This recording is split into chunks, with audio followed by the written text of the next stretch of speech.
الحمد لله رب العالمين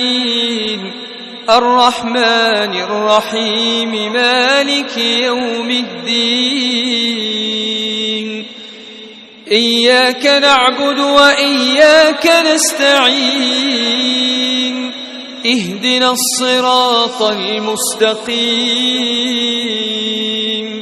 صراط الذين أنعمت عليهم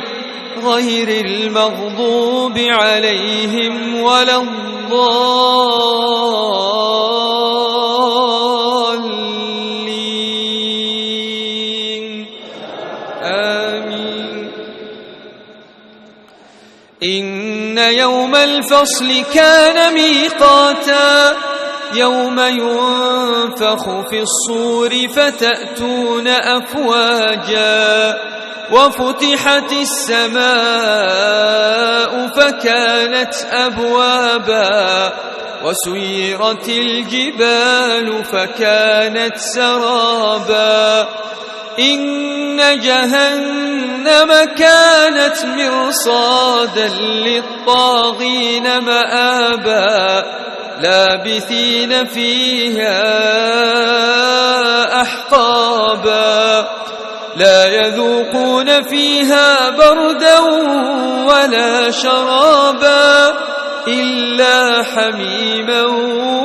وغساقا جزاء وفاقا إنهم كانوا لا يرجون حسابا وكذبوا بآياتنا كذابا وكل شيء أحصيناه كتابا فذوقوا فلن نزيدكم إلا عذابا إن للمتقين مفازا حدائق وأعنابا وكواعب أترابا وكأسا دهاقا لا يسمعون فيها لغوا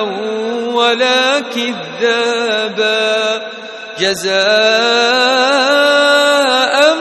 من ربك عطاء حسابا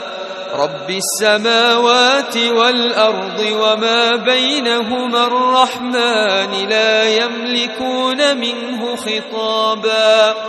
يوم يقوم الروح والملائكة صفا لا يتكلمون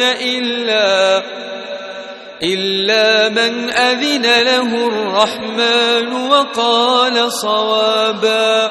ذلك اليوم الحق فمن شاء